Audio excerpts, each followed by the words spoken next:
ไอ้ของเราเขาต้องทำได้ความมุ่งหวังของเรา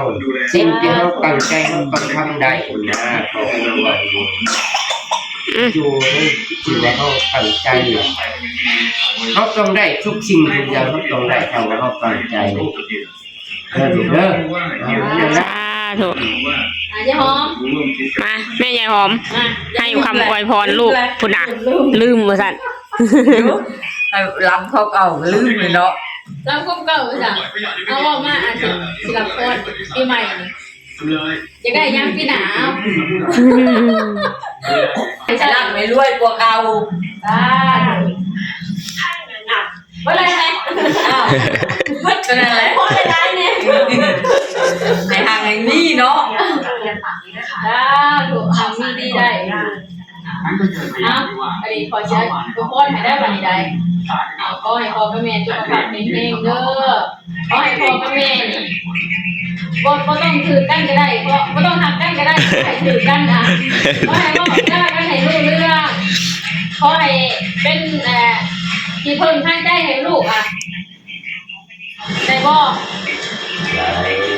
ที่พึ่งทางใจให้ลูกก็ต้องทำกันก็ได้แต่พ่ออยากให้คิดกันหลายคนจริงเลยขอให้พ่อแม่สุขภาพแข็งแรงคนจริงมาว่าเนาะเจ็บจะไข้เป็นอยู่เลยนะขอให้ชวนในเศร้ามีมองกันสุขภาพแข็งแรงเป็นของงานเลยอายุแล้วลูกกำลังจะโตเป็นลูกโตลงใจในลูกร้านนี่แหละลูกร้านกะจะคอยมาดูแลอยู่ตลอดแหละย่าบอกว่าหนูนี่มาเด้อย่าว่าจะมาเด้อมาจ่ายเงินเก่งครับแม่ใจเห็นลูกมาเงินเด็กหลายใช่จ่ายให้ชมความพรของลูกของเก่าเด้อจะมีต่อไปให้ชมความพรให้พ่อแม่ก็ให้อยู่ดีไม่แห้งลูกเต้าก็ให้อยู่ดีไม่แห้งคือการหาเงินหาคำก็ให้ร่ำให้รวยพ่อแม่ก็พ่อได้อยู่พาอาศัยลูกเต้าอะไรเป็นเจ้าว่ากันน้ำมือน้ำเข่ามันเป็นน้ำมือน้ำนมพ่อกับแม่กันน้ำมือน้ำเข่าไปเนาะเอาไปมาจังหวะอย่างลงกันลงซ่านกันสิบ่ได้มันเข่าเลยเด้กำลังอาศัยลูกอะไรเป็นผู้บ่แย่งบาดนี้แต่เก่าเนี่ยบอกพ่อกับแม่เป็นผู้เป็นลูกคนเก่าบาดนี้ก็ลูกเก่าแล้วเบิ่งพ่อเบิ่งแม่แต่ได้พ่อแม่สิมีความสุขเลยสิมีอยู่ดีมีแห้งอยู่น้ำลูกน้ำเต้าบ่ได้พ่อกับแม่ผมขอเห็นเต็มที่อะไรเรื่องนั้นเรื่องดูแลเรื่องให้ความสุขพอขอจะหายได้พวกเจ้าต้องหายปล่อยน้ำต่างเพื่อการหายกันอะไรกันแล้วสุขคือกันแล้วพ่อแม่ก็ได้ลูกเต้าจะได้ยังกันถ้าพ่อแม่มีอะไรถ้าแม่มีถ้าแม่มียังไงสุนเจ้าลูกต้องให้สุนเจ้าเพิ่นล่ะพ่อก็มียังก็พ่อก็มีแต่ใจและกายแล้วก็พ่อเรื่อยๆนี่แล้วพ่อก็บุกบืนน้ำลูกน้ำเต้า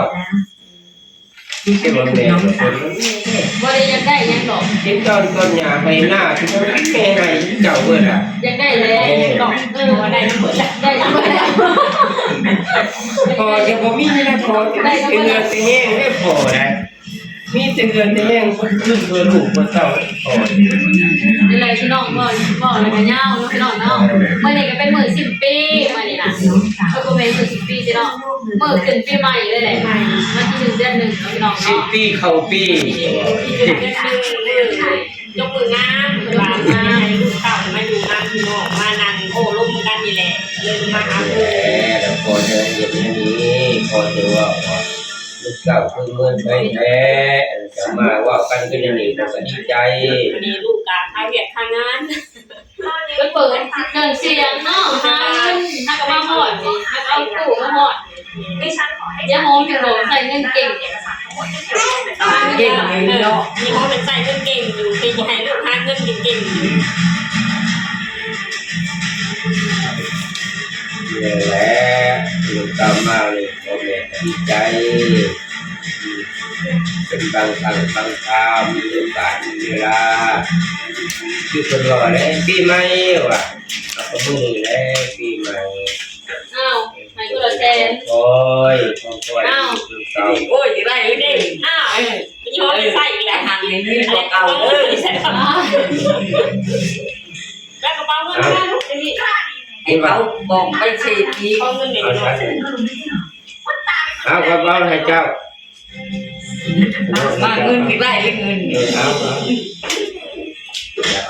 โอ้เงินมันพ่อได้หน่อยละได้ยังไงหลาย เบิ่งเด้อ ๆมักแทงเงิน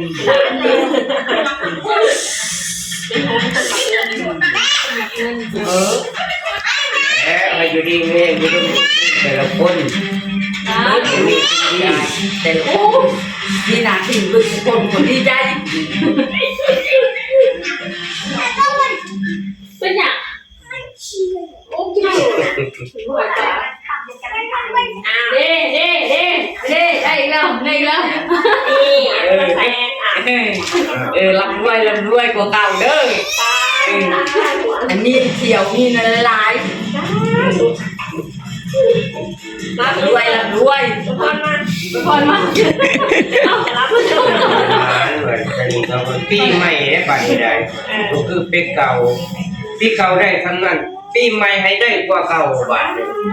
ให้ร่ำมาด้วยกว่าเก่าให้ดูดีมีแห้งคิดอะไรก็ให้มีคิดได้ก็ให้ได้ให้ต้องมาต้องปรารถนาต้องหลุดของเก่าเด้อจะมีต่อไปให้โศกมันให้ร่ำให้รวยกว่าเก่าคิดจะได้อันใดก็มันได้อันนั้นให้สมความตั้งใจ อยากได้รถกระบะ เต็มตา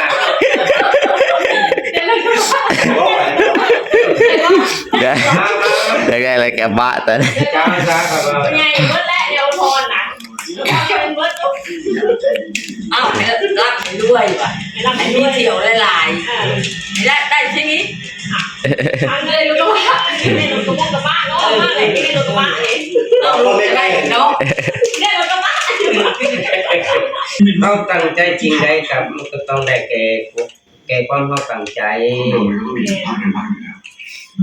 มันมีความท้อถอยใจ